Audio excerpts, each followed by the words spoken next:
My son and his wife locked my husband and me in the basement of our own home, shouting, "This is ours now." Sitting in the dampness, I heard my husband whisper, "Hush, they don't know what lies behind that wall." When they left, my husband moved a loose brick and showed me a secret he had kept for 39 years. Hello, dear listeners. Thank you for joining me today. Before I begin my story, I would be very happy if you subscribed to the channel and left a comment writing which state or country you are listening from. It always warms my heart to see how far our stories travel. Enjoy listening. This house knows how to breathe. I know the rhythm of its breath as well as my own.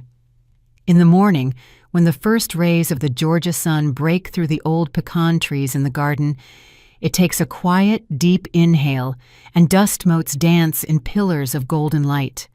In the evening, it exhales, cooling down, and the old beams creak, as if sighing, settling in for the night. I have lived here for 40 years. I have grown into these walls, or perhaps they have grown into me. My father-in-law, Cornelius's father, a man with a steady gaze and a wide soul, built this house. He built it not as a vacation home, but as a legacy, a place where his grandchildren and great-grandchildren would laugh, a place of strength. This morning I was making soup as usual, simple chicken broth with dumplings, the way my grandmother taught me. Cornelius eats almost nothing lately, but the aroma of chicken broth is so familiar, so like home, that it sometimes sparks a flicker of interest in him. I was cutting carrots into tiny, almost jewel-like cubes and remembering how I taught Travante, our son, to do this. He was little, standing on a stool next to me, his chubby fingers clutching a safety knife. "Mama, I'm a chef," he would shout, and we would both laugh. That laughter still lives in the grain of the kitchen table. "That tasteless slop again, Miss Idella?"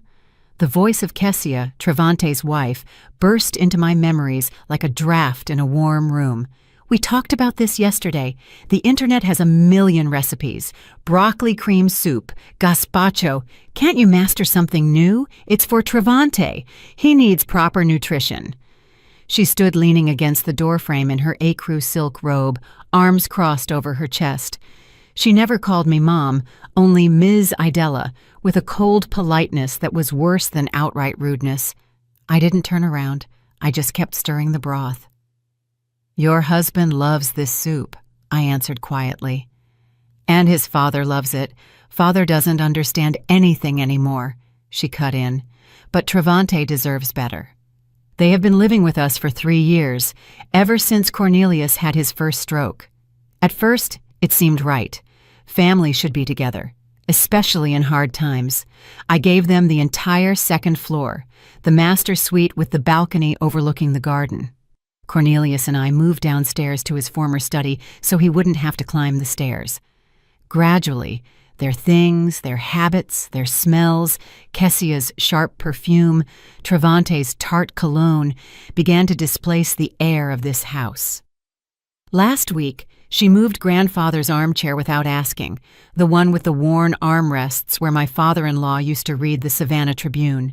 She shoved it into the darkest corner and hoisted some soulless white contraption of metal and leather into its place.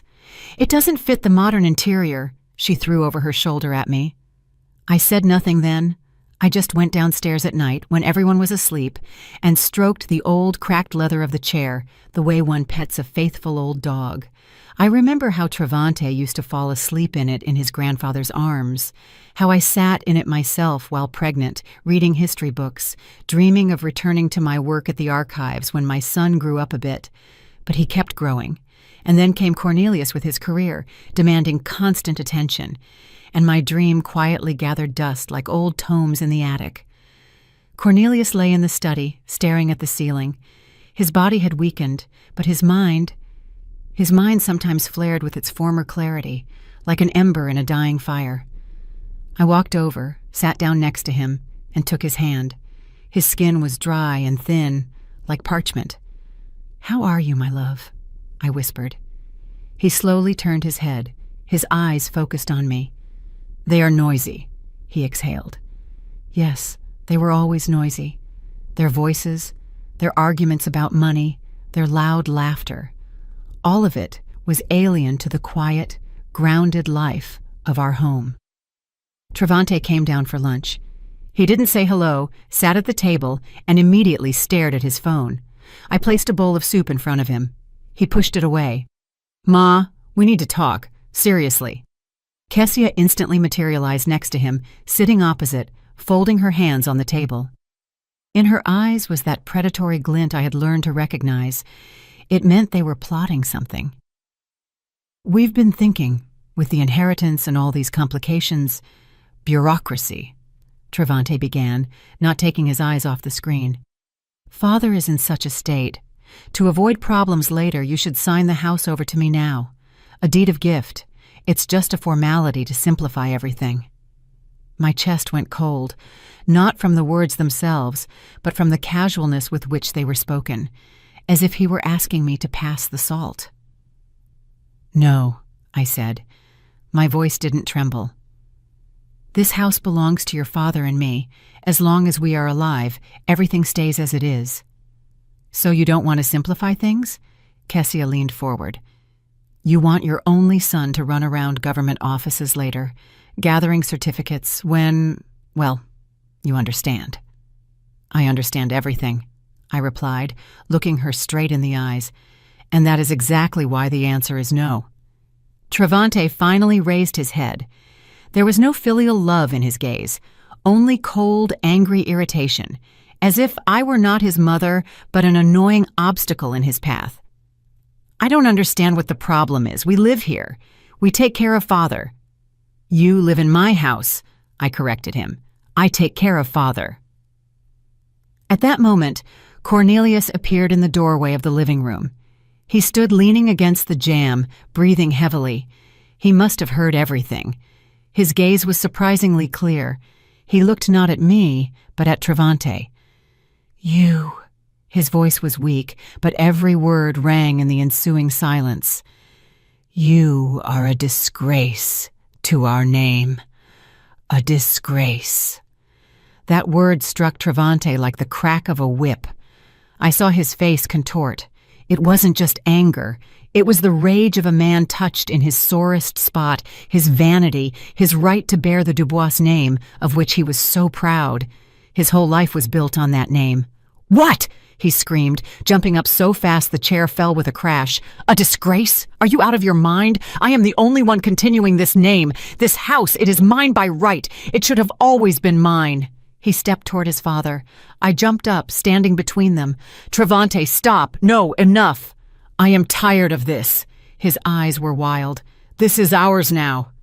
He grabbed me by the shoulder, not painfully, but with authority, and shoved me aside. Then he grabbed his father under the arm. Cornelius was as weak as a rag doll. Travante dragged us through the hallway to the heavy oak door leading to the basement. "Travante, what are you doing?" I screamed, resisting.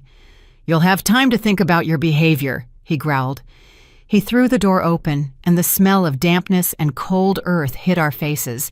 He roughly shoved us inside onto the top step of the steep staircase. I barely held on to Cornelius to keep us from rolling down. The door slammed shut, plunging us into darkness. The heavy bolt clicked from the outside. We were left in complete silence. Only my ragged breathing and the weak, raspy breathing of my husband beside me.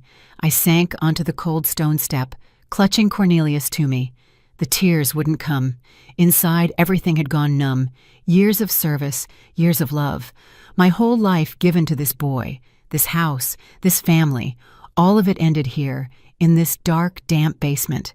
I was broken, shattered into pieces, and in this deafening silence, in this absolute darkness of despair, I heard my husband's quiet, tense whisper. He pressed his lips right to my ear, his words barely audible. "Hush, they don't know what lies behind that wall." My husband's words pierced the gloom, and I froze, listening. Above our heads, Travante's heavy, quick footsteps rang out, followed by Kessia's lighter, pattering tread. The front door slammed so hard, a dull echo rolled through the basement. A moment of silence, and then came the sound of an engine starting, quickly moving away and fading. They were gone. We were left alone in the cold, ringing silence of our own home, locked in its stone belly. "Help me," Cornelius rasped. His voice was weak, but there was a steely persistence in it I didn't recognize. I helped him up. His body was trembling from weakness and cold. Slowly, step by step, we descended the chipped stairs to the dirt floor. It smelled of the stale vegetables we used to store, damp clay and oblivion. The only source of light was a thin strip breaking through from under the door upstairs. In this dim twilight, I could barely make out the shapes of old shelves covered in cobwebs and empty jars piled in the corner. Cornelius led me not to the shelves, but to the far wall, to the very masonry of the foundation. He leaned against the rough, damp stones, breathing heavily. "Here," he whispered. "Father showed me when I was 18, said it was for the most extreme case. I thought it would never come." He ran his shoulder along the wall, searching for something by touch in the gloom. Finally, he stopped. "Here, press." "I don't have the strength." I touched the stone where he pointed. One of the rough granite blocks seemed no different from the others.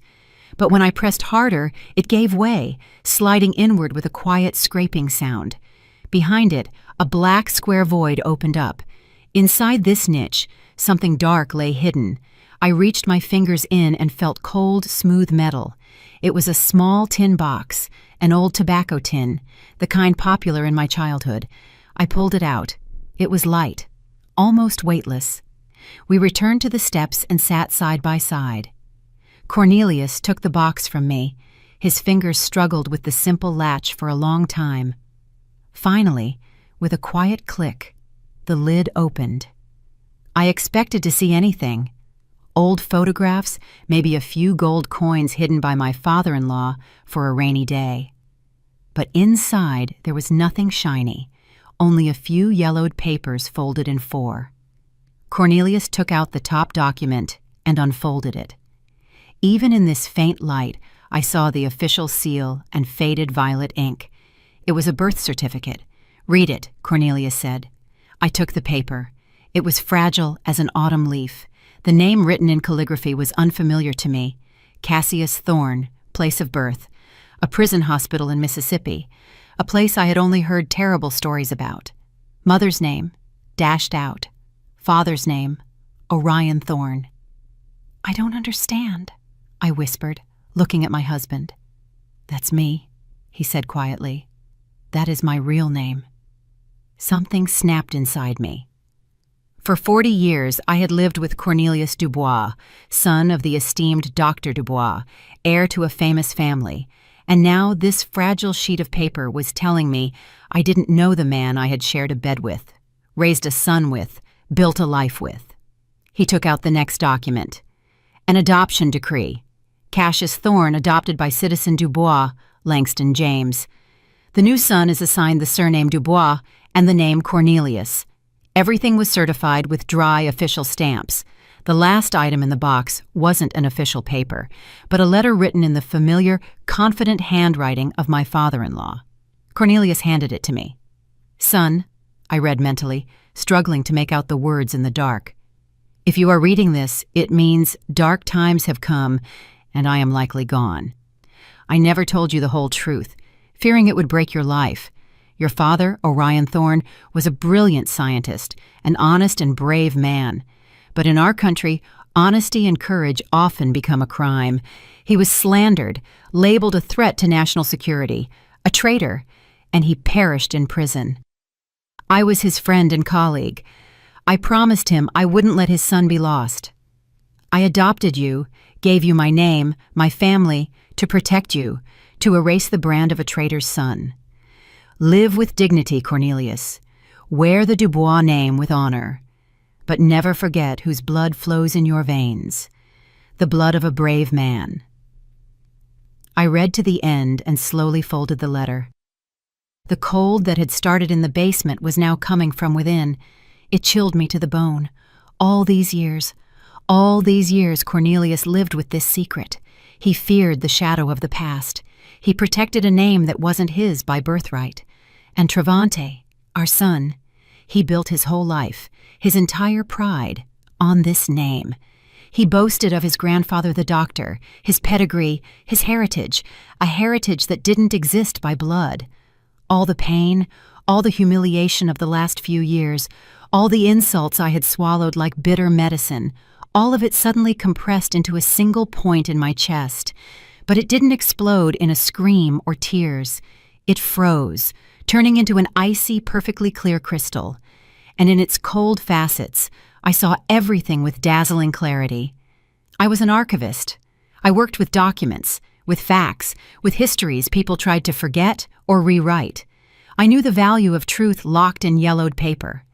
And what I held now wasn't just a family secret. It was a weapon. It was power, absolute, undeniable power. We sat in the dark for 2, maybe 3 hours. Time lost its flow. Cornelius dozed off, leaning his head on my shoulder, exhausted by the tension.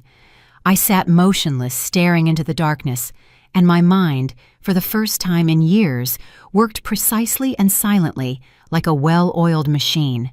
A plan formed itself, logical and cold. Finally, noise was heard upstairs. The bolt was slid back with a sharp scrape. The door flew open, and bright light hit my eyes. Travante stood on the threshold. His face was smug. "Well, have you thought it over?" he asked with a sneer. "Father, do you feel bad? Should I call a nurse?" He was clearly playing at magnanimity. It was part of his game. "Yes," I said, rising. My voice sounded steady and calm, surprising even myself. "He needs care. Give me the phone. I'll make a call." He was momentarily confused by my submission, but then smirked, handing me his mobile. "Here, 1 call to arrange a nurse, and no funny business." I took the device. Its warmth contrasted with the cold of my fingers. I didn't search for a number in the contact list. I knew it by heart.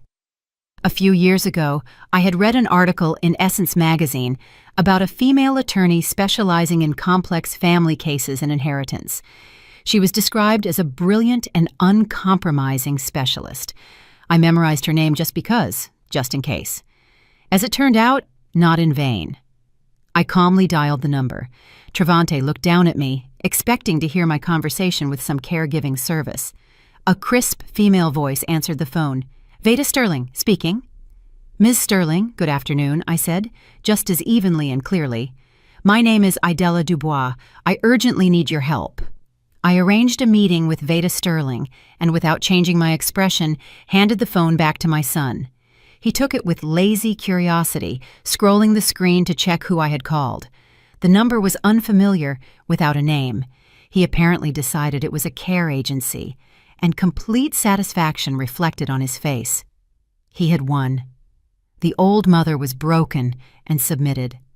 "Good girl," he tossed out, more to himself than to me. A sensible decision. "Come on, Kessia, let's help Father up. It's not fitting for him to sit on the steps." They helped Cornelius to his room with that exaggerated, showy care that hurts the eyes with its falseness. They tucked him into bed, adjusted the blanket. Kessia even brought a glass of water. They were acting out a play of magnanimous victors, and I was their main audience.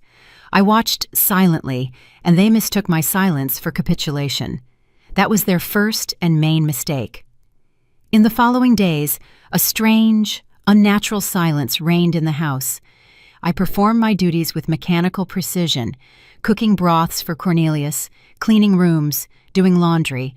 I moved through the house like a ghost, a shadow of myself, and this suited them perfectly. They stopped noticing me, the way one notices old furniture. I became part of the interior, convenient and mute, and this gave me what I didn't have before, the opportunity to listen and see. They stopped hiding. They decided they could talk about everything in front of me. After all, a broken spirit is incapable of resistance. One morning at breakfast, while I was silently serving biscuits, Kessia, flipping through some glossy magazine, said to Travante, "Honey, I've been thinking. That wall between the living room and Father's study, it's not load-bearing. If we tear it down, we'll get a huge space, a studio. We can put a white marble bar counter right here." I froze for a moment with the skillet.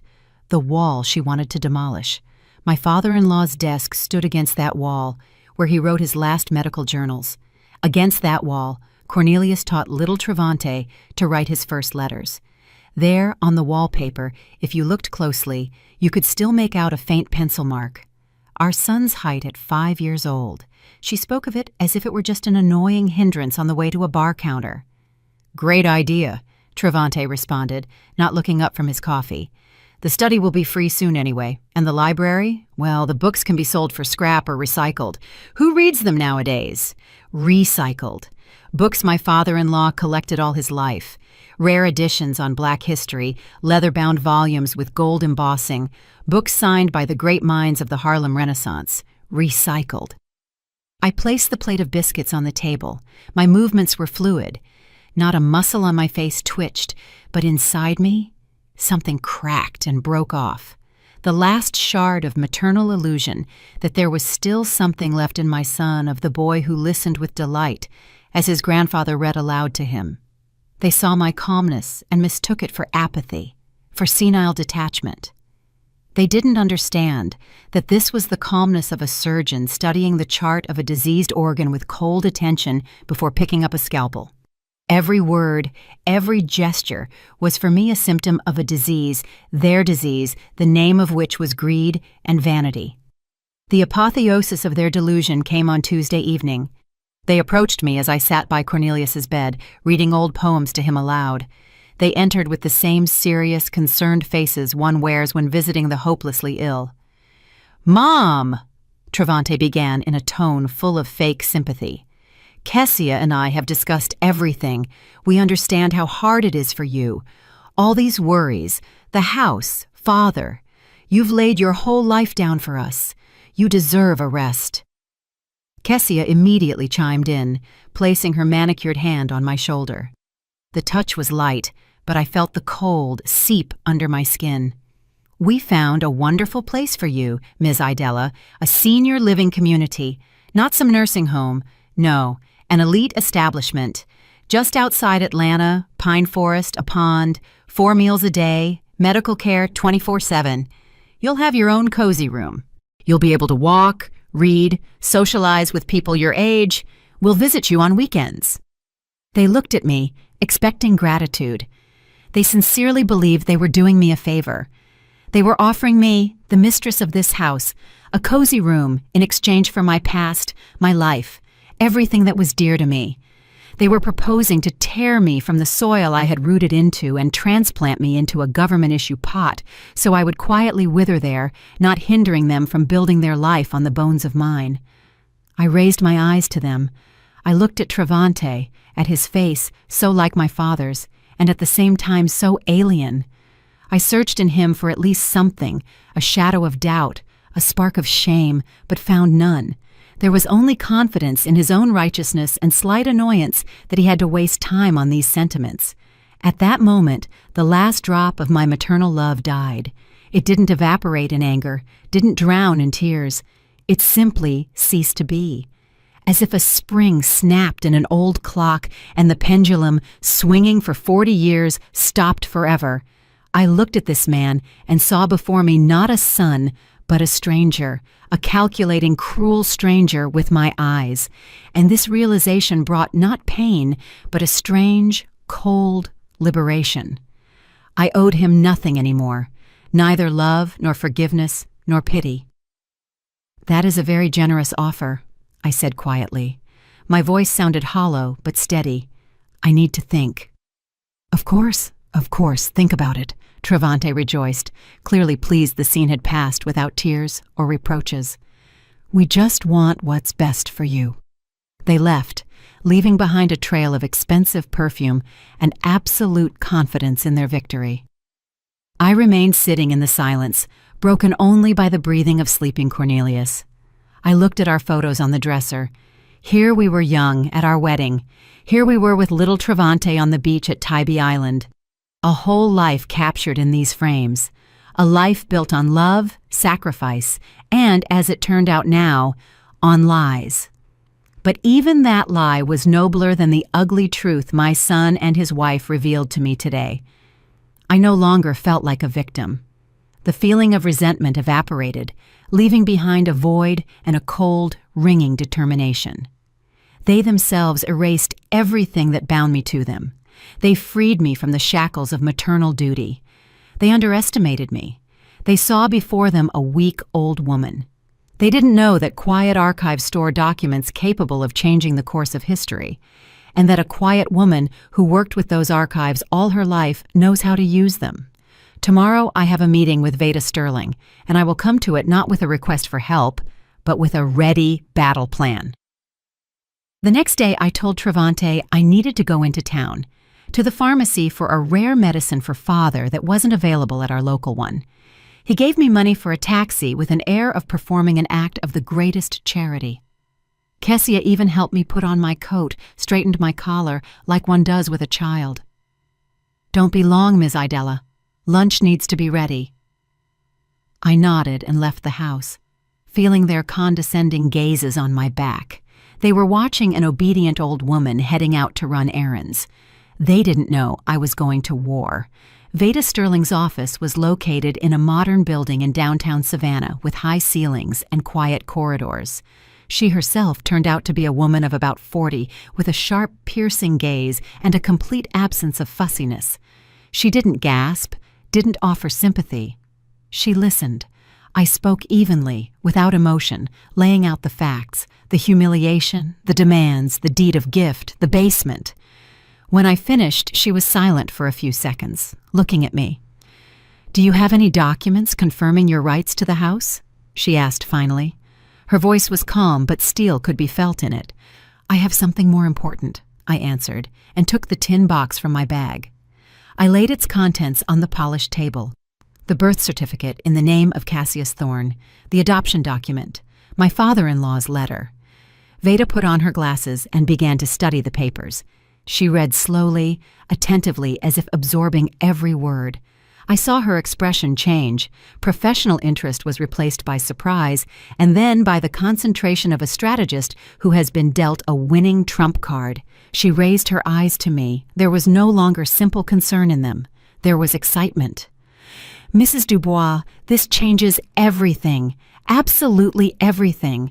The Dubois name isn't just a surname. In certain circles, it is capital. Your son built his career, his connections, his entire status on this name. If it turns out he has no blood right to it—" "I understand that," I interrupted her. "I want my house and my peace back." "You will get much more," she said, and notes rang in her voice that stirred me. "You will get justice, but I need time. I need to check some details. The name, Orion Thorne. It vaguely reminds me of something. Let me work with this." I went home, leaving the documents with her, and plunged back into the gray, silent routine. Travante and Kessia, seeing I no longer raised the topic of the nursing home, decided I had resigned myself and was simply awaiting my fate. They already behaved like full owners. Kessia ordered furniture catalogs. In the evenings, they sat in the living room, loudly discussing which shade of gray would best suit the walls in their future studio. I walked past without stopping, but every word they said was deposited in my memory, becoming another stone in the foundation of my resolve. A week passed, a week of sluggish, tense waiting. And then Veda Sterling called me on the old landline when Travante and Kessia weren't home. "Mrs. Dubois, can you talk?" Her voice was tense. Suppressed excitement sounded in it. "Yes, I am alone. I have news, and it is stunning. I pulled the archives, unofficial ones, of course. I had to use my father's old connections. He was a historian. What I found explains why Langston Dubois was so afraid of his adopted son's past." She paused, and I heard her catch her breath. Orion Thorne wasn't just a political dissident. That's too mild a word. He was one of the leading theoretical physicists of his time, a genius destined for great things. In the late 60s, he was part of a project of national importance, but he had his convictions. He refused to participate in development that, in his opinion, could lead to catastrophe. They tried to convince him, then force him. He didn't yield, and then they broke him. They fabricated a case. He wasn't just accused of dissent. He was accused of treason. of passing secret data to foreign intelligence. I listened, and the cold that had settled in me in the basement seemed to turn into ice, binding my insides. There was a closed trial, Veda continued. His name was erased from everywhere, from scientific publications, from lists of institute employees. It's as if he never existed. But in narrow academic and government circles, his name is still remembered. Not as the name of a scientist, but as the name of a traitor, a brand, a stain that in those circles doesn't wash away even after a generation. I was silent, lacking air. I sank onto a chair. Do you understand what this means, Mrs. Dubois? Veda's voice became quieter but more distinct. Your son, Travante, builds his business on connections. He prides himself on his lineage, his partners, his clients. These are people for whom reputation, purity of name, continuity of generations is everything.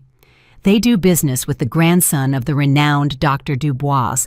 And now imagine what will happen to his business, to his position in society, when it turns out that he is actually the grandson of Orion Thorne, a man whose name for them is synonymous with treason.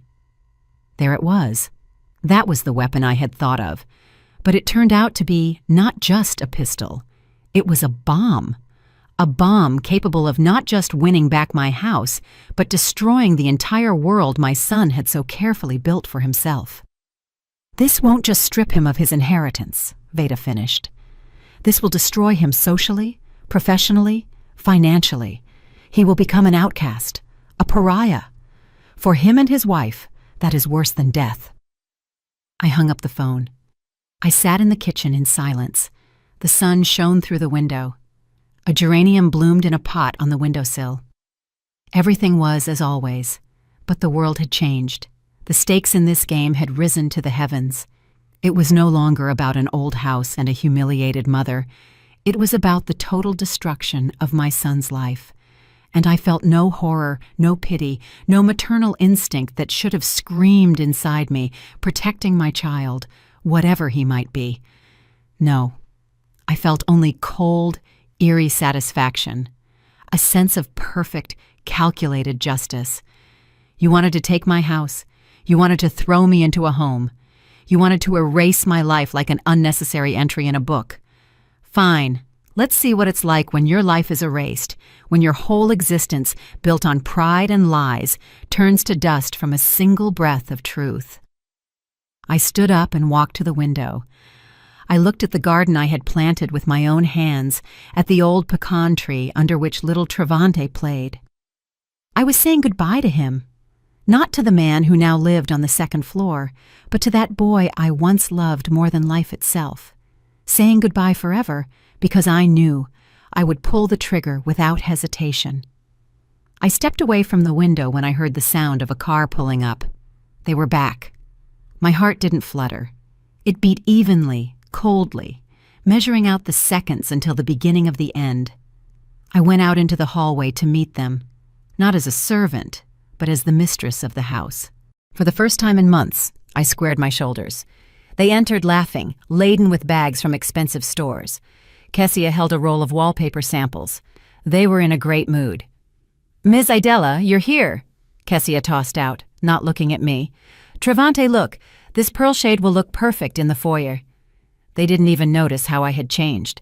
They were too absorbed in themselves, in their future, which they had already planned within the walls of my house. 2 days later, on Saturday morning, the doorbell rang. Travante went to open it, grumbling discontentedly about visits without warning. I waited in the living room. I knew who it was. Veda Sterling stood on the threshold. She was dressed in a sharp, dark suit. In her hands was a thin leather briefcase. Behind her stood an official-looking man, a courier from a legal firm. "Dubois Travante Cornelius?" Veda asked in an even, businesslike tone. "Yes, and who are you?" Travante measured her with an appraising look. "My name is Veda Sterling. I represent the interests of the owner of this house, Idella Dubois. This is for you." She handed him a thick envelope. Travante took it confusedly. He looked at me, then back at Veda. His face expressed complete bewilderment. Owner? What owner? This is my family's house. I would ask you to familiarize yourself with the document, Veda replied coldly. Kessia came out of her room, attracted by the voices. Seeing the strange woman, she frowned. Travante tore open the envelope with irritation. He began to read, and I saw the color slowly drain from his face. First bewilderment was replaced by anger, and then he laughed, loudly, hysterically. Eviction? He laughed. Mama, is this your joke? You hired this actress to scare us? This is just ridiculous. Kessia snatched the paper from him, ran her eyes over it. Her face also twisted into a contemptuous sneer. Ms. Idella, we thought you had fallen into apathy, but you, it turns out, decided to play drama. Very cute, but we don't have time for this. She turned to Veda. Miss, I'm afraid my mother-in-law has misled you. She is an elderly person, a bit out of her mind. Here. With a triumphant air, she walked to the credenza, took a folder from a drawer, and pulled a document out of it. Here is the real document, the deed of gift. The house belongs to my husband, Travante Dubois, so you can use your papers as you see fit. She handed the document to Veda. Veda took it without even glancing at me. She held the paper up to the light, studied it carefully. I saw her calm, focused face. Interesting document, she said finally, returning it to Kessia. Especially interesting is Mrs. Dubois' signature, so fresh, and the notary's seal. I know this notary, Mr. Henderson. It is a great pity that he passed away 2 years ago. It must have been a very complex document if he had to notarize it from the other side. A ringing silence hung in the room. The laughter froze on Travante's lips. Kessia looked at Veda. Her face went white as a sheet. What? What are you talking about? She stammered. I am talking about the fact that this paper is a clumsy, very clumsy forgery, Veda continued calmly, looking straight into Kessia's eyes. Forensics will prove this in one day, and then we will be talking not about eviction, but about grand larceny and fraud. That is a felony, several years in prison. Travante stepped forward. His face was crimson with rage. Who are you to threaten us in our own house? I am a lawyer, and I do not threaten. I inform of consequences. The house, as I already said, belongs to my client. This is confirmed by the will of her late father-in-law, Langston Dubois, the original of which I have. It clearly states that the sole heir to all his property is his daughter-in-law, Idella Dubois, in gratitude for her care of the family. Your father, Cornelius, was aware of this and never contested his father's will. She pronounced the word father with a barely perceptible pause. It was the first prick. Travante and Kessia exchanged glances. In their eyes, for the first time, I saw not anger, not contempt, but fear, real animal fear of a beast cornered. They realized this wasn't senile dementia. This wasn't the impulsive act of an offended woman. This was a well-planned attack. We will contest it, Travante shouted. We will prove she is incompetent, that you tricked her. I am the only Dubois, the direct heir. I have a right to this house. Veda Sterling nodded slowly, as if she expected exactly these words. She took a step forward. Her voice became quieter, almost confidential, but all the more ominous for it. You can certainly try. Court proceedings, contesting the will. But keep in mind, Mr. Dubois, to contest Langston Dubois's will, you will first have to prove to the court that you have a legal right to it, that you, as you put it, are a direct heir, and for that, she paused again, letting every word soak into the air. It will require a full and public clarification of the Dubois family genealogy, with all necessary genealogical examinations and the unearthing of archival documents to establish, so to speak, the purity of the family line. She fell silent, and in that silence I heard my own heart beating loudly. She didn't say anything directly. She didn't mention the name Thorne. She didn't speak of treason. She just threw that phrase onto the table, full and public clarification of genealogy, and that phrase exploded in the room like a silent bomb. Kessia swayed and grabbed the back of a chair. Her face expressed horror and complete lack of understanding. But Travante understood everything. He didn't know the details. He didn't know the whole truth. But he heard in Veda's words a threat aimed at the very heart of his world, at the foundation of his identity. He paled so much his lips turned blue. They looked at me, at the quiet, gray-haired woman who had stood silently by the fireplace all this time. And in their eyes, I finally saw what I had been waiting for. Not just fear, but realization. Realization that the old woman they had written off, whom they had locked in the basement, whom they were going to ship off to finish her days in a home, held the threads of their fates in her hands, and she was ready to cut them. Veda Sterling nodded to me, turned, and walked out. The courier followed her. The door closed with a quiet click that sounded like a gunshot in the deafening silence. We were left, the three of us, me, my son, and his wife. The air in the room thickened, became heavy. It was hard to inhale. Travante was the first to recover. His initial shock was replaced by rage, dark, animalistic, sweeping away everything in its path. "What was that?" he screamed, turning to me. His face contorted, became alien, vicious. "What have you done? You decided to destroy your own family? You conspired with that shark to throw us onto the street?" He advanced on me, and for a moment I saw in his eyes the same madness as on that day he pushed us into the basement. But there was no fear in me. I stood motionless, looking him in the eyes. "You don't understand what you've gotten yourself into," Kessia chimed in. Her voice was breaking into a squeal. She paced the room like a bird in a cage. "Genealogy? What genealogy? What did she mean? Have you been hiding something from us? Some shameful secrets?" They screamed, accused, threatened, said they would put me in a mental institution, prove my insanity, that I would disgrace the Dubois' name. They threw words like stones, trying to breach my silence, to force me to be afraid, to retreat. But their stones bounced off my calm confidence like peas off a stone wall. I remained silent and watched. I let their fury burn out, turn to ash. And when the stream of threats ran dry, when they fell silent, breathing heavily, exhausted by their own anger, tactics changed. They saw that I could not be taken by shouting and force, and then they decided to press on other strings, on those which they thought still resonated in my soul. Kessia was the first to sink into a chair and cover her face.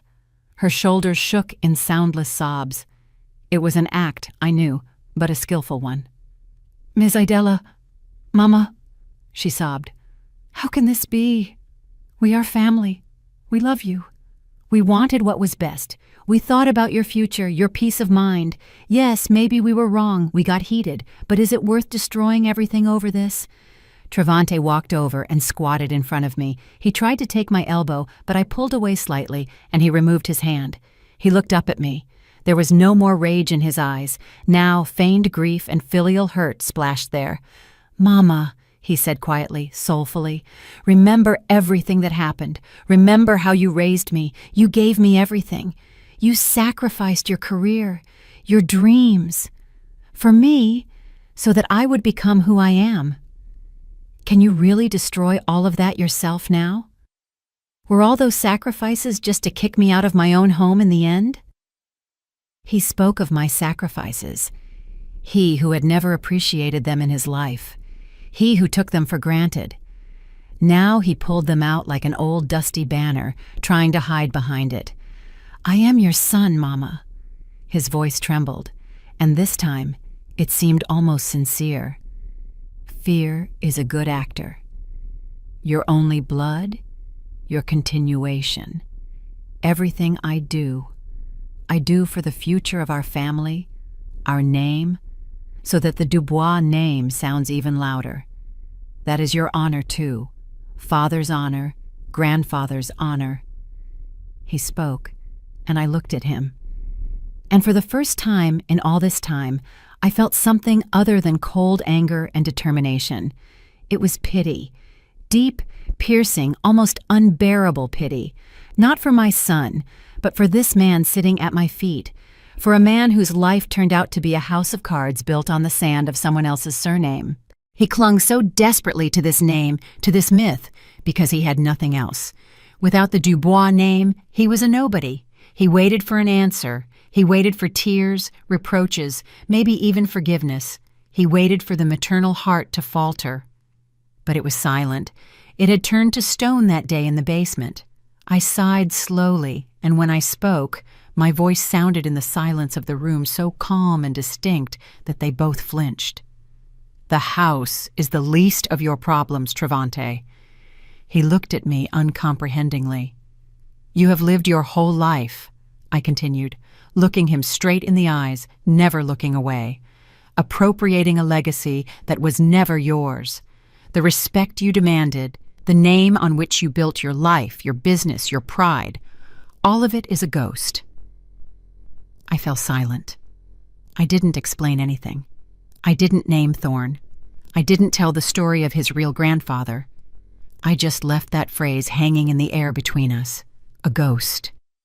I saw his brain working, how he frantically tried to understand what I meant.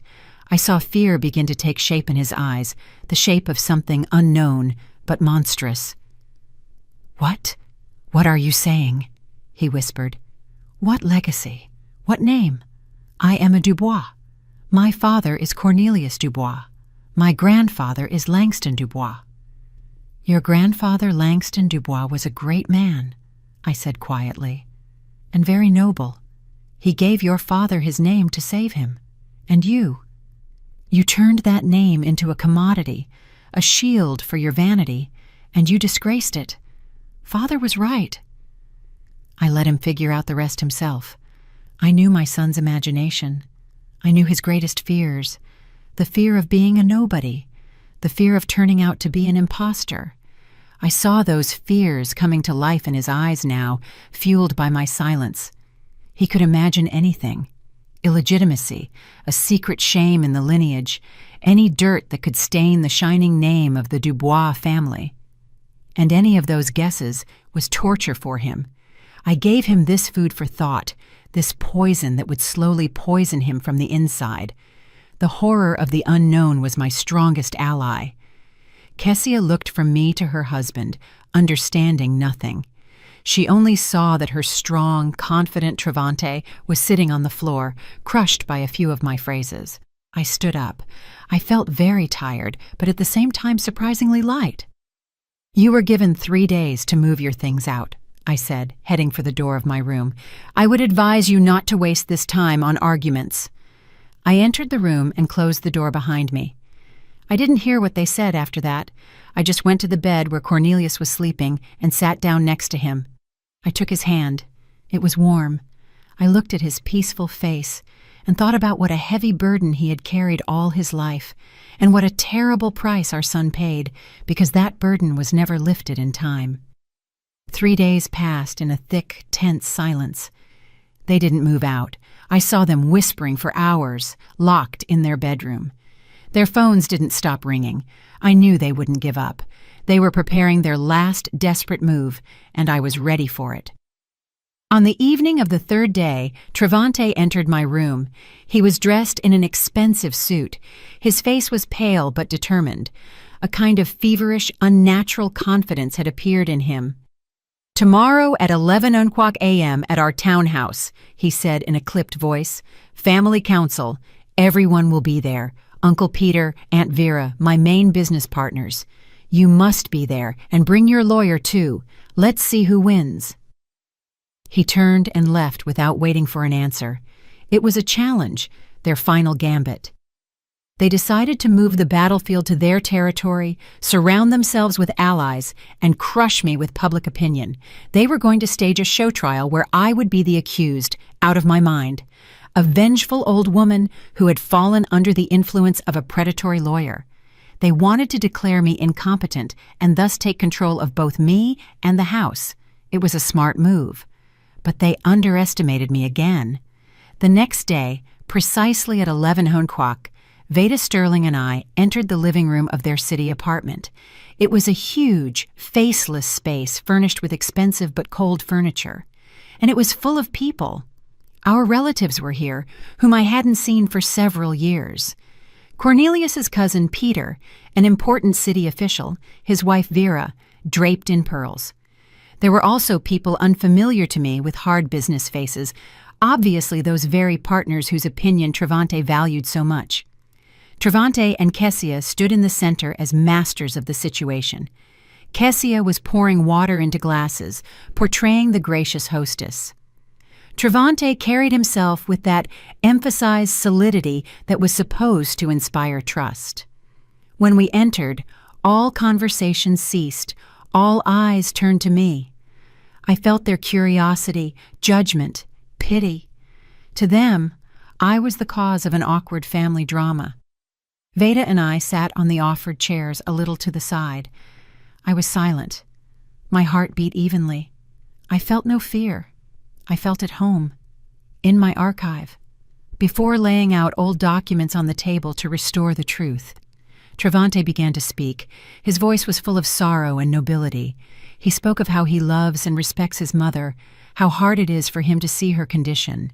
He hinted at clouded reason, at senile touchiness, at how easily elderly people are manipulated. He never called Veda by name once. He spoke only of this woman, an unscrupulous lawyer who wormed her way into the trust of a sick person for profit. He told how he and Kessia took care of father and mother, how they wanted to ensure a quiet, secure old age for them in the best facility. His speech was calibrated. Every word hit the mark. He painted a picture in which he was a loving, suffering son, and I was a deluded, ungrateful mother. He spoke for a long time. Relatives nodded sympathetically. Partners watched with understanding. I saw the scales tipping in his favor. He had almost won. When he finished, a heavy silence hung in the room. Travante looked at me with poorly concealed triumph. "That is essentially everything," he said, spreading his hands. "We only want to protect Mom from herself and from outside influence. We are talking about conservatorship, otherwise she will do foolish things, deprive herself and father of a roof over their heads." Then Veda stood up. She didn't argue or make excuses. She calmly walked to the table in the center of the room. "Everything Mr. Dubois said is very touching," she began in an even voice. "But let's move from emotions to facts. Facts are stubborn things. Mr. Dubois claims he is acting in his mother's interests, fearing she will lose the house. But here's a document." She took a copy of the forged deed from her briefcase and placed it on the table. The document which Mr. Dubois and his wife presented as the basis of their rights to the house. A document according to which Mrs. Dubois has already lost her home. She paused. "And here," she placed another sheet next to it, "is the conclusion of a handwriting analysis confirming the signature is forged, and a certificate from the archives of the notary chamber stating that the notary who allegedly certified this paper died 2 years before it was signed." A murmur ran through the room. Uncle Peter frowned, took off his glasses. Travante's partners exchanged glances. The picture of the loving son began to crack. "These are all insinuations," Travante shouted, but there was no longer confidence in his voice. "These are documents," Veda cut him off. "And now, with your permission, my client will speak. She does not need conservatorship. She needs to be heard." All eyes turned to me again. I slowly rose. I didn't look at Travante. I looked at the faces of the people in this room. "Good afternoon," I said. My voice didn't tremble. It was the voice of an archivist accustomed to speaking about facts. My son spoke of the legacy of the Dubois family, of honor. I dedicated my entire life to serving this family and preserving its history. Therefore, allow me to clarify. I took another folder from my bag. Legacy is not just a house and money. It is primarily memory and truth. Here. I placed my father-in-law's letter on the table. This is a letter from my father-in-law, Langston Dubois, to his adopted son, my husband Cornelius. He writes about love, about duty, about nobility. He writes about how he saved an orphan boy by giving him his name, This is the true legacy of the Dubois family, love and self-sacrifice. I spoke calmly, laying out the history of my family before them like solitaire. I told them the truth, not all of it. I didn't name Orion Thorne. I didn't speak of treason. The honor of the family, even one like this, I didn't want to stain publicly. I simply said that Cornelius was an adopted son, the son of a repressed scientist whom Langston Dubois saved from the system, giving him his surname and his love.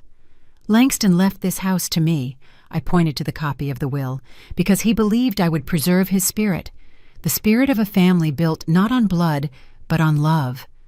And my son, I looked at Travante for the first time, decided that his right to this house was based on a forged paper. I fell silent, and in that silence, everything became obvious. I didn't accuse. I simply juxtaposed two documents.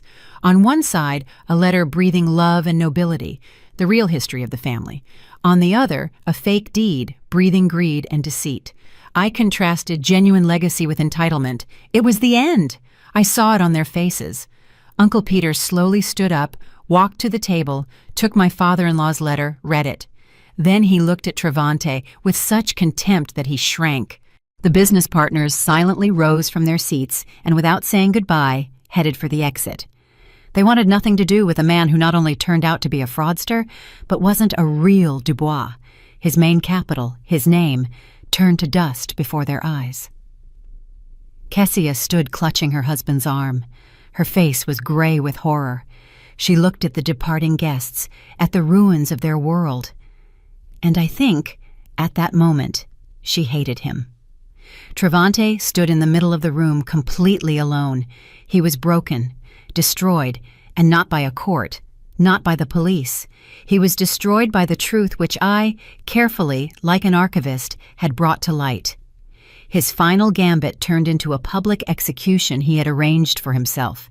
He was exposed as a cruel, greedy impostor before everyone whose opinion was dearer to him than life. He was completely and finally broken. I turned and, looking at no one else, walked out of the room. Veda followed me. We silently went down to the street where the cool spring air waited for us. It had never seemed so fresh and clean to me. We didn't say a word to each other. Everything had already been said.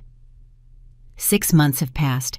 Autumn has come into its own, painting the garden in gold and crimson. The house has become very quiet. This silence no longer depresses me. It was healing, like a cool compress on a wound.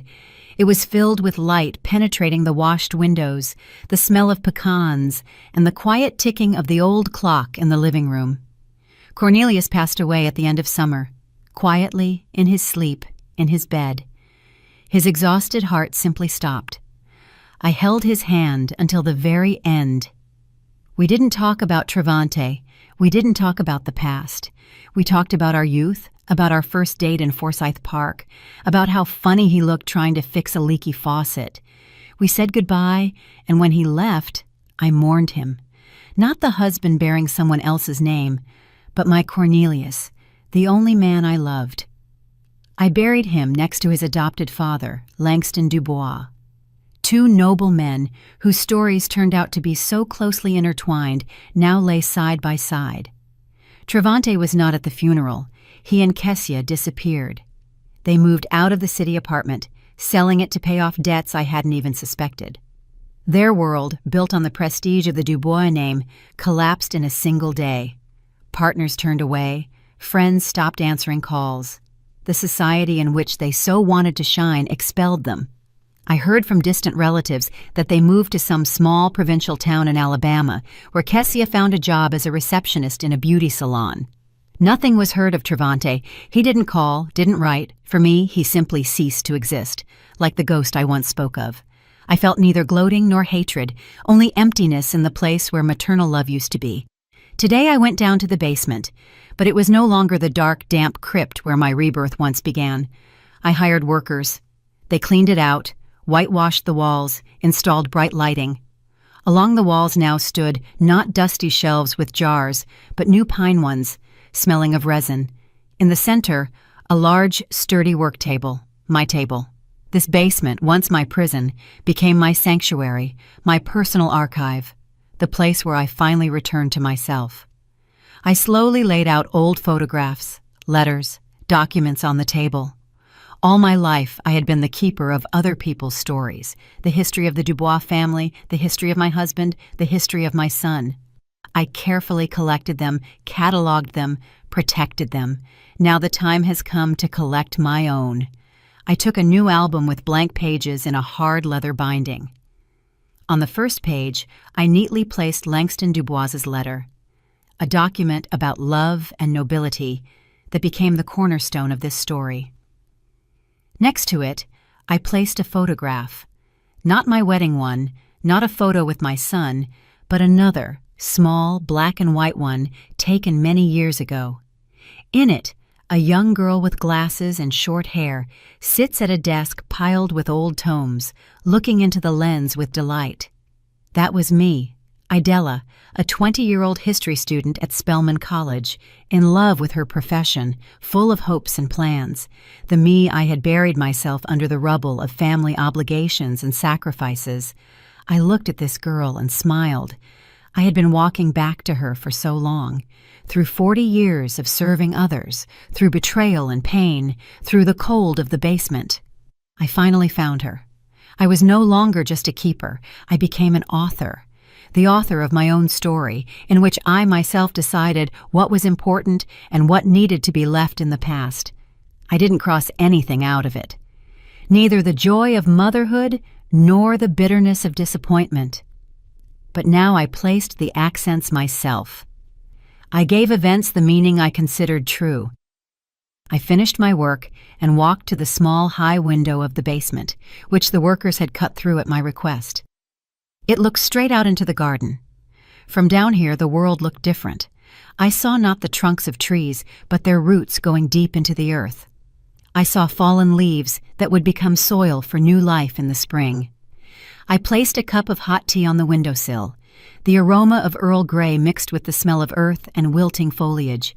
Steam from the cup rose to the glass, and the world outside the window became a little blurry, like an old watercolor. I took a sip. It was quiet in the house, quiet in my soul.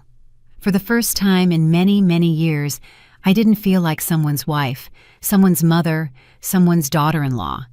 I was simply Idella, a woman looking out the window of her house at her garden. A woman no longer defined by her past sacrifices, but defined by that calm, conscious future she built for herself. I was free, absolutely, completely, until my very last breath. Free. That is where my story comes to an end. Thank you for spending this time with me. If it resonated with your soul, please like and subscribe to the channel. Your feedback is the greatest support for me. I wish you peace in your heart and warmth in your soul. Until we meet again. Such a complicated but very deep story, dear listeners. A story about sacrifice, betrayal, and that terrible price one sometimes has to pay for one's own freedom and dignity. It makes you think about a lot, doesn't it? The main question left hanging in the air is the question of boundaries. Where is that line beyond which a mother's all-forgiveness ends and the fight for one's own life begins? Did Idella act correctly by destroying her own son's world, even in response to his monstrous cruelty? Was it an act of just retribution or cold, calculated revenge? Each of you, I am sure, has formed your own opinion. Perhaps someone will condemn Idella for her ruthlessness, and someone, on the contrary, will admire her strength and determination. Perhaps you still have questions about the fate of the characters, or some detail of the story sparked particular curiosity. Share your thoughts in the comments below this video. I am always incredibly interested to read your reasoning and see how differently the same story resonates in people's hearts. Your opinion is very important to us. If this story touched you, please don't forget to like and subscribe to our channel. Every like, every new subscriber is a huge support for us and an incentive to continue looking for and voicing new, no less exciting stories for you. It is important for us to know that our work finds a response. Did you like the story, and which city are you listening from? Let's meet in the comments. If you liked the story, you can support me by sending a super thanks so I can keep bringing more stories like this. Thank you so much for your sweet support. I'm looking forward to your comments on the story. On the screen, you can see 2 new life stories that I highly recommend. There's so much more on my channel. Don't forget to subscribe. See you in the next life story with love and respect.